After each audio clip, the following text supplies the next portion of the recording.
여러분은 길을 잘 찾으시나요? 저는 아마 여러분이 아는 사람 중에서도 길치 중에 길칠 겁니다. 그래서 저랑 교구 신방을 가거나 아니면 장례를 다니신 우리 교구분들은요, 제가 길을 잘못 들어가지고 이렇게 뺑 돌아간 적이 여러 번 계실 것 같아요. 지금 핸드폰에 티맵도 있고 카카오맵도 있고 잘 되어 있잖아요. 제가 길을 잘못 들잖아요. 그럼 티맵 안에 있는 자매가 되게 바빠집니다. 유턴하세요. 엄청 짜증을 내면서 유턴하라 그러고 돌아가라 그러고 막 그러거든요. 저보다 윗세대 분들은요, 장거리를 운전하실 때 지도책을 보셨죠? 그렇죠? 예전에는 차마다 지도책이 필수적이었습니다. 그런데 그 윗세대 분들은 무엇을 보고 운전했는 줄 아세요? 무엇을 보고? 표지판입니다. 표지판. 도로에 있는 교통 표지판 그거 하나 보고 목적지까지 찾아가셨어요. 저도 미국에 있을 때 운전을 참 많이 했는데요. 한 번 운전할 때 많이 운전하면 한 1000km 정도 운전을 했던 기억이 나요. 가도 끝이 안 나는데 가다 보면 이 신호가 잘 안 잡혀가지고 내비게이션이 먹통이 될 때가 있거든요. 그러면 가다가 의심이 생겨요. 이 길이 맞나? 그런 의심이 생기다가 어떨 때 마음이 놓이냐 하면요, 가다가 표지판을 만났을 때, 제가 가고자 하는 그 목적지가 써있는 표지판을 봤을 때 마음이 놓입니다. 아, 맞구나. 그러다 또 1시간쯤 달려가면 또 의심이 생깁니다. 이 길이 맞나? 이 방향이 맞나? 그러다 다시 표지판을 보면 마음이 놓이고 다시 달려갈 힘이 생깁니다. 오늘은요, 우리 인생의 표지판에 관한 그런 이야기가 나옵니다. 1절에 보면요, 하늘에 큰 이적이 보이니라는 말씀이 있죠. 그렇죠? 이적이라는 말 옆에 그 성경책 가지고 계신 분들은요, 숫자가 하나 있을 겁니다. 1 써 있고요. 그 밑에 이렇게 써 있어요. 또는 표적. 이 표적이란 말이 영어로 사인이거든요. 사인. 우리 야구 보시는 분들은 아실 겁니다. 포수가 투수한테 사인을 하죠. 직구를 오른쪽에 던져라. 변화구를 왼쪽에 던져라. 그렇게 사인을 하잖아요. 왜 사인을 할까요? 무언가를 알려주는 겁니다. 무언가를. 맞습니다. 오늘 나온 이적은요, 무언가를 알려주기 위한 표지판이에요. 표지판. 정말 도로 위에 있는 교통 표지판을 생각하시면 될 것 같습니다. 그렇다면요, 1절을 이렇게 한번 생각해 보세요. 하늘에 큰 표지판이 보이는 겁니다. 하늘에 큰 표지판이 보이는 거예요. 마치 어느 방향이 부산인지 알려주는 표지판처럼 하나님께서 하늘에 큰 표지판 하나를 띄워놓으신 거예요. 그 표지판 내용이 뭘까요? 해를 옷 입은 한 여자가 있는데 그 발 아래에는 달이 있고 그 머리에는 12별의 관을 썼더라. 어떤 여자가 나오네요. 그리고 그 여자는요, 해와 달과 별을 온 몸에 두르고 있어요. 도대체 무슨 뜻일까요? 창세기 보면요, 요셉이 이런 말을 합니다. 요셉이 다시 꿈을 꾸고 그 형들에게 말하여 이르되 내가 또 꿈을 꾼즉 해와 달과 11별이 내게 절하도이다 하니라. 그가 그 꿈을 아버지와 형들에게 말하매 아버지가 그를 꾸짖고 그에게 이르되 네가 꾼 꿈이 무엇이냐? 나와 내 어머니와 내 형들이 참으로 가서 땅에 엎드려 내게 절하겠느냐? 야곱이 해와 달과 별을 해석을 하는데 뭐라고 해석하죠?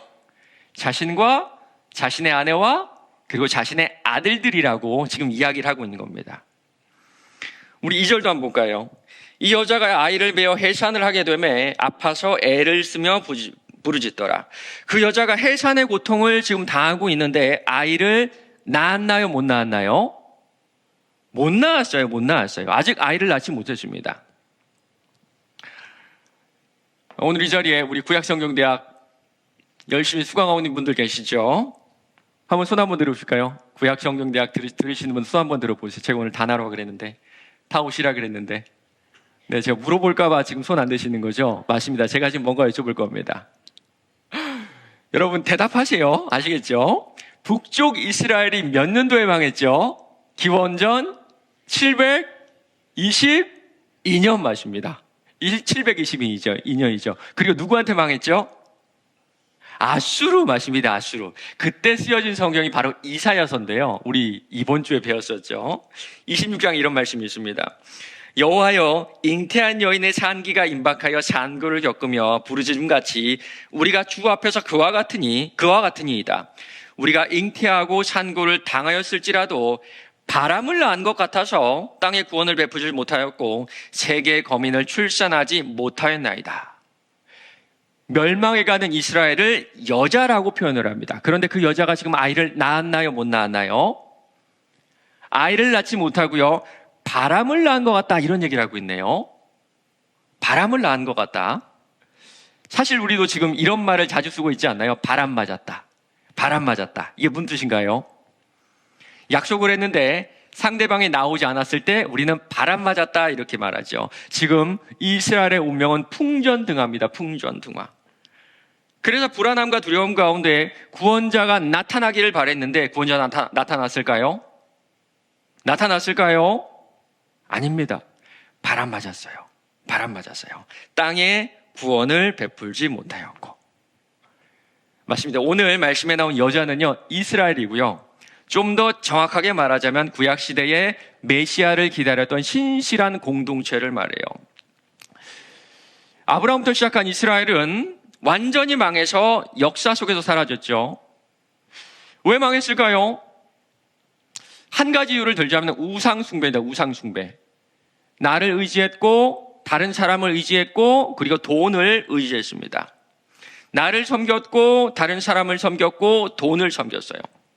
나라가 망한 후에도 포로에서 돌아온 후에도 똑같았습니다. 여전히 자신을 사랑하며 의지하며 살았고요. 그저 이 상황을 끝내줄 어떤 군사적인 영웅만 기다리며 살았습니다. 그 가운데 아브라함부터 예수님이 오시는 그 2000년 동안 신실한 사람들이 있었어요. 신실한 사람들. 많지는 않습니다. 정말 소수예요. 그러나 이 소수의 사람들은 인간 속에 있는 그 뿌리 깊은 죄성을 괴로워하며 이 죄악을 씻어줄 메시아를 기다린 사람들이 있었다는 겁니다. 예루살렘에 시몬이라는 사람이 있으니 이 사람은 의롭고 경건하여 이스라엘의 위로를 기다리는 자라. 또 아셀지파 바누엘의 아딸 안나라는 선지자가 있어 나이가 매우 많았더라. 이 사람이 성전을 떠나지 아니하고 주야로 금식하며 기도함으로 섬기더니 마침 이때에 나와서 하나님께 감사하고 예루살렘의 속량을 바라는 모든 사람에게 그에 대하여 말하니라. 이들은요, 아브라함부터 2000년 동안 메시아를 기다렸고 그 가운데 얼마나 많은 고난이, 얼마나 많은 고통이 있었는지 몰라요. 이스라엘 역사를 떠올려 보시기 바랍니다. 아브라함, 이삭, 야곱, 요셉 다 지나가고 노예로 살았던 애굽에서의 400년간의 노예 생활, 광야 생활, 엉망진창의 사사시대를 거쳐서 다윗이 등장했습니다. 그런데 그 이후에 얼마나 참담한 일이 벌어지나요? 결국에는 이스라엘이라는 나라가 다 사라져버리고 말아요. 예수님 오시기까지 400년간의 침묵의 시간도 지나고 말죠. 맞습니다. 지난 수천 년간의 역사 가운데 정말 소수의 신실한 믿음의 공동체가 메시아를 기다리는 해산의 고통을 느끼며 부르짖었습니다. 이것이 바로 1절과 2절의 내용이에요. 그런데 이 장면이 어떤 장면이라 그러죠? 표지판이죠. 표지판. 지금 요한을 비롯한 이 소아시아 7교회 교인들에게 어떤 길을 알려주기 위해 표지판으로 보여주신 것이 바로 신실한 공동체가 2000년 동안 메시아를 기다리며 살아왔다. 바로 이겁니다. 지금 요한은 밤모섬에 유배되어 있죠. 어떤 심정이었을까요? 유배된 심정이. 주를 위해서 죽도록 헌신했는데 남는 것이 없어요. 몸은 망가졌고 아마 가족들은 순교를 당했을 겁니다. 순교하니까 좀 거룩해 보이겠지만 실제로는 가족들이 무참하게 살해당한 거예요. 섬에 유배되면 어떤 일이 벌어질까요? 먹을 것이 있을까요? 마실 것이 있을까요? 지붕이 있는 곳에 유배당했을까요? 아마 그렇지 않았을 거예요. 아마 지금 요한이 있는 이곳은요, 지붕이 없어가지고 눈과 비와 바람을 온 몸으로 견뎌야만 하는 그런 곳이었을 겁니다. 추위와 배고픔. 매일마다의 신체적인 고통이 이어졌을 거예요. 그러나 그보다 견디기 더 어려운 것은 이 마음의 어려움이었을 거예요. 원망, 불안함, 두려움, 그리고 이 상황 가운데 이 상황에 대한 혼란스러움. 정말 하나님 살아계시나? 정말 하나님 살아계시나? 우리가 겪는 이 믿음의 길에서 우리 또한 얼마나 많은 어려움을 겪는지 모릅니다. 나는 내 나름대로 최선을 다해 주를 섬겼는데 돌아온 게 없어요. 돌아온 게 없는 정도가 아니라 불행이 엎친 데 덮치는 경우가 얼마나 많은지 모릅니다. 경제적인 문제, 건강의 문제, 자녀의 문제, 그러면 가장 먼저 혼란스러움이 찾아오지 않는가요? 혼란스러움. 하나님이 나를 돌보시긴 하나? 아니, 하나님이 계시기는 할까? 이렇게 우리처럼 하나님이 계시는지, 하나님이 나를 돌보긴 하시는지 혼란스러워하고 두려워하는 요한에게 준 사인이 바로 이겁니다. 태초부터 지금까지 신실한 공동체가 메시아를 기다려왔다. 아마 이 자리에 계신 여러분 가운데서도 이해할 수 없는 고통으로 아파하며 혼란스러워하며 두려워하며 괴로워하는 분들이 계실 겁니다. 그런데 여러분, 이 표지판 이해가 되세요? 이 표지판 이해가 되세요? 위로가 되세요? 태초부터 지금까지 신실한 공동체가 메시아를 기다려왔다. 아마 별다른 감흥이 없으실걸요. 도리어 나는 힘들어 죽겠는데 기껏 주신 말씀이 이거야. 원망이 들고 실망이 생겨도 이상하지 않은 말씀이에요. 요한도 그렇지 않았을까요? 하나님은 이 표지판을 보고 혼란스러워하는 요한에게 조금 더 구체적인 사인, 구체적인 표지판을 하나 더 보여주십니다. 3절이에요. 하늘에 또 다른 이적이 보이니 보라, 한 큰 붉은 용이 있어 머리가 7이요 뿔이 10이라. 그 여러 머리에 7 왕관이 있는데, 머리가 7이고 뿔은 10이고 7 왕관을 쓴 붉은 용을 보여주세요. 여기서 용은요, 어떤 단순히 악한 세력을 넘어서 그 세력 배후에 있는, 가장 뒤에 있는 마귀, 사탄을 의미합니다. 마귀에게 7머리와 10뿔이 있다는 것도 그에게 능력이 있다는 것을 의미하거든요. 그런데 그가 무엇을 한 줄 아세요? 그 꼬리가 하늘의 별 3분의 1을 끌어다가 땅에 던지니라. 여기서 나온 별은요, 땅에 있는 성도들 대표하는 천사를 의미합니다. 이게 무슨 뜻일까요? 예수님께서 탄생하시기 전까지 예수님을 기다렸던 신실한 공동체가 받았던 박해를 의미합니다. 그리고 이 사탄이 태어나려고 하는 아이를 어떻게 하려고 하죠? 용이 해산하려는 여자 앞에서 그를 해산하면 그 아이를 삼키고자 하더니 아이를 죽이려고 하죠.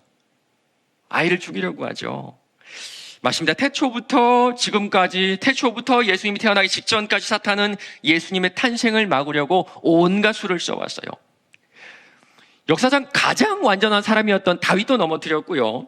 그 자손들은 모조리 모두 다 죄로 오염시켜가지고 결국에는 이스라엘이라는 나라를 지도에서 사라지게 만들었죠. 급기야는 예수님 태어날 때 헤롯이 2살 이하의 아기들은 다 죽이라는 명령을 했습니다. 맞아요. 하나님께서는 이스라엘의 신실한 공동체를 통해서 메시아를 낳으려고 하셨고, 사탄은 그 모든 순간마다 그 신실한 공동체를 박해해왔고 아기 예수를 죽이려고 했고 결국에는 성공을 했습니다. 그런데 어떻게 되나요? 여자가 아들을 낳으니 이는 장차 철장으로 만국을 다스릴 남자라. 그 아이를 하나님 앞과 그 보좌 앞으로 올려가더라. 그는 죽으셨지만 부활 승천하셔서 지금은 온 우주를 다스리고 계세요. 만국을 다스릴 남자라. 만국을 다스리는 남자가 지금 어디에 계시나요? 하나님 보좌 우편에 계십니다. 그는 사망 권세를 이기시고 하나님 보좌 우편에서 만국을 다스리고 계세요. 그래서 우리는 이 소식을 복음, 기쁜 소식이라고 부릅니다. 기쁜 소식. 그러면 그 이후에 어떤 일이 일어나야 맞습니까? 죽을 고생을 해서 메시아를 기다렸던 신실한 공동체가 좀 평안하고 좀 안정되고 어느 정도 지위를 가진 그런 삶을 살아야 되잖아요. 그게 맞죠? 여러분, 그게 맞죠? 그렇게 고생을 했으면 보상을 받는 게 맞습니다. 그런데 그 이후에 어떤 일이 벌어진 줄 아세요? 예수님을 낳았던 이 신실한 공동체, 예수님의 승천 이후에는 교회라고 불리는 이 신실한 공동체는 그 이후에 어떻게 살고 있다고, 어떻게 살게 될 거라고 말씀하신 줄 아세요? 6절입니다. 그 여자가 광야로 도망하매 거기서 1260일 동안 그를 양육하기 위하여 하나님께서 예비하신 곳이더라. 도망치는 인생입니다. 도망치는 인생. 여러분, 그것도 어디로 도망치는지 아세요? 광야입니다. 광야. 광야가 어떤 곳인가요? 황폐한 곳, 척박한 곳. 이 말이 가장 잘 어울리는 것이 여러분 광야 아니던가요? 주님이 재림하시기 전까지 우리가 지내야 할 곳은, 그것도 도망치면서 지내야 할 곳은 광야라고 하네요. 뭔가 허탈하지 않으세요? 좀 허탈하지 않으세요? 좀 허탈한 마음 들고요, 좀 억울한 마음도 듭니다. 그렇게 기다렸던, 그렇게 고생하며 얻어냈던 예수 그리스도의 승리를 가지고 사는 우리에게 남는 것은 도망치는 인생, 그것도 광야로 도망치는 인생이라니. 해도 너무하다는 생각밖에 들지 않습니다. 그런데 정말 해도 너무한 인생을 우리가 살아내고 있지 않으신가요? 주일에 교회에서 만난 우리 성도님들을 보면요, 아무 근심 없는, 아무 걱정 근심 없이 별일 없이 사는 분들처럼 보이실 겁니다. 그런데 제가 개인적으로 만나는 여러분의 인생에는 아무도 모르는 광야가 있더라고요. 올 한 해 동안 목장 신방을 했는데, 목장 신방을 하면서 눈물이 없었던 적이 한 번도 없었던 것 같아요. 눈물이 없었던 적이 없어요. 평소에는 참 밝게 웃고 다니시는 분들이 얘기를 들어보면 그의 삶에도 광야 같은 영역이 있어요. 그리고 그 삶을 듣다 보면 답이 없습니다. 답이 없어요. 담당 목사로서 무언가 말씀을 해드리고 싶은데 아무리 생각해도 드릴 말씀이 없어요. 문제가 딱 하나면요, 가능성이 있습니다. 그런데 그 이야기를 듣다 보면 문제가 하나가 아니라 복합적이죠. 관계의 문제에 돈의 문제가 얽혀 있고요, 건강의 문제에 자녀의 문제가 얽혀 있습니다. 줄이 하나가 꼬여 있으면 차근차근 풀면 되는데 여러 개가 같이 겹쳐 꼬여 있으면 이것을 풀 엄두가 나질 않습니다. 지금 여러분 인생 가운데, 목사님 저는 괜찮아요, 저는 살만해요, 지금 저는 별일 없이 별탈 없이 삽니다, 이렇게 말씀하신다면 정말 감사하시길 바랍니다. 정말 감사하시길 바랍니다. 자녀를 먼저 보낸 부모님, 아픈 부모님을 돌보지 못하는 자녀들, 그 가운데 깨져버린 부부관계, 몸과 마음이 아픈 자녀들을 보며 죄책감과 두려움과 외로움과 막막함이 일상인 분들이 얼마나 많은지 모릅니다. 그러다 보면 이전에는 흘려들었던 이 욥의 고백이 칼과 같이 날아와 내 가슴에 꽉 박히지 않나요? 그러나 내가 앞으로 가도 그가 아니 계시고 뒤로 가도 보이지 아니하며 그가 왼쪽에서 일하시나 내가 만날 수 없고 그가 오른쪽으로 돌이키시나 배울 수가 없구나.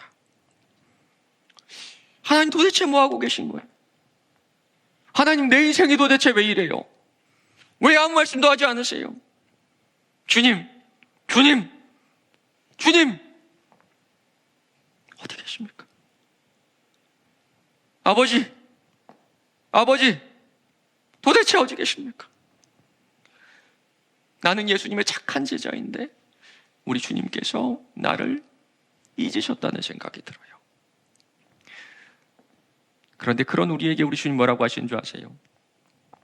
그 여자가 광야로 도망하매 거기서 1260일 동안 그를 양육하기 위하여 하나님께서 예비하신 곳이 있더라. 거기가 우리 하나님이 예비하신 곳이래요. 지금 내가 울고 있는 그 자리, 절망을 경험하는 자리, 일어설 힘도 없는 그 자리가 주님께서 나를 위해 예비하신 자리라고 합니다. 왜 예비하셨다고 하시죠?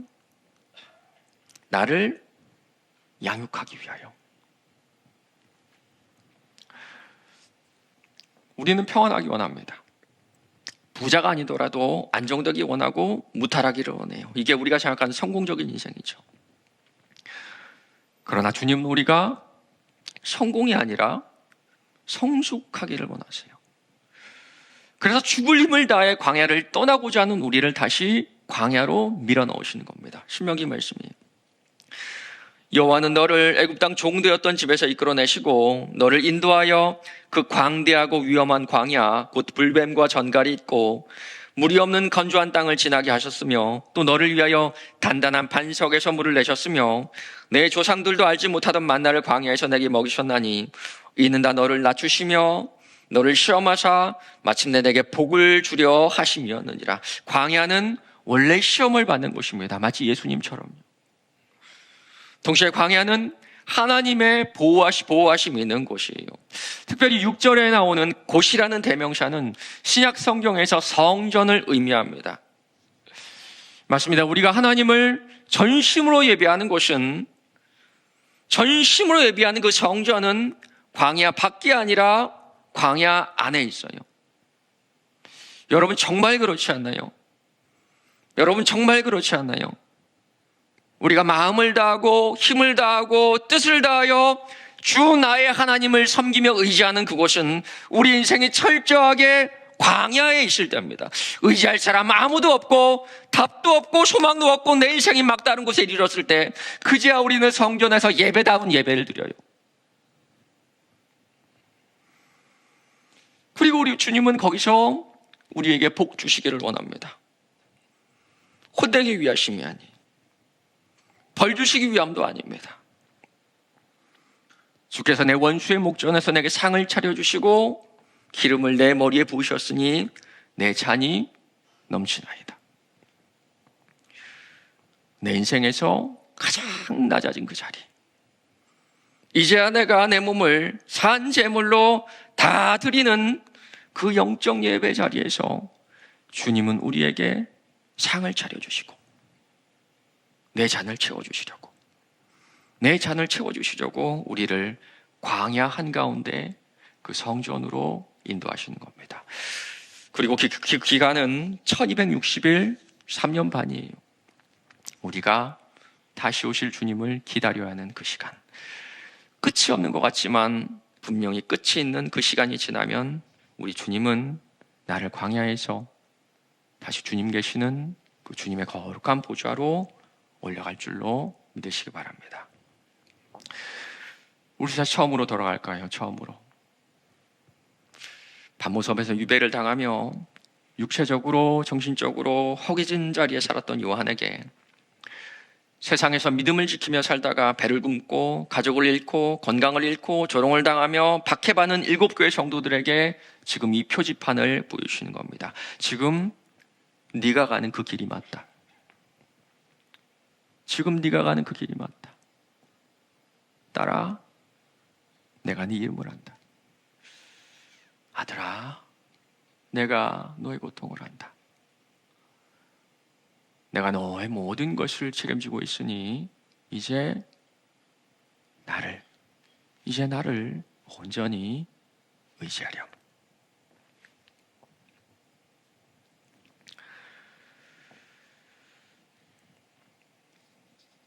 우리 인생의 가장 큰 광야라고 하면요, 아마도 사랑한 누군가와 헤어지는 그런 아픔이 아닐까요? 특별히 자녀를 먼저 보내는 그 고통 이상의 고통은 아마 없을 것 같습니다. 우리나라 기독교사의 중요한 인물인 고 김중국 목사님께서 쓰신 책 중에 이런 책이 있습니다. 딸의 죽음, 그 존재의 제로점에서. 딸을 먼저 보내고 쓰신 책이거든요. 인생의 가장 척박한 광야를 걸으셨던 그 김중국 목사님의 고백을 읽고 그 말씀을 마치도록 하겠습니다. 신이에게 참을 수 없는 통증이 찾아온 것은 1981년 여름 무렵 신이가 결혼을 하고 5년 남짓하게 미국에서 유학하여 경제학을 공부하는 남편 집 뒷바라지를 하면서 2살 터울 지는 딸 둘을 낳고 행복하게 살던 그때였다. 숨도 못 쉴 정도의 고통을 견디다 못한 신이는 국내의 어느 한 대학병원에서 정밀 검진을 받았을 때에는 이미 위암 말기였다. 수술 자체는 성공적이었지만 반년 이상 더 살지는 못할 것이라고 주치의가 말했다. 소생 가능성을 묻는 나에게 10만 분의 1도 기대하기 어렵다고 했다. 병마와 싸운 동안 신이는 밤마다 몸을 뒤틀며 신음하고 혼자 몰래 울어 눈이 부었는데도 아침이면 누구보다 먼저 일어나 세수를 하고 식구들 앞에선 결코 눈물을 보이지 않았으며 문병 온 사람들이 울어도 일부러 태어나려고 애썼다. 마지막 한 달가량은 목 및 어깨 쪽에 주사바늘을 꽂고 심장에 직접 주입하는 영양주사만으로 연명했는데, 아빠, 내 몰골이 말이 아니지요 하며 쓸쓸한 웃음을 지었을 때는 내 가슴이 미어지는 듯했다. 신이의 가장 큰 걱정은 어린 두 딸의 문제였다.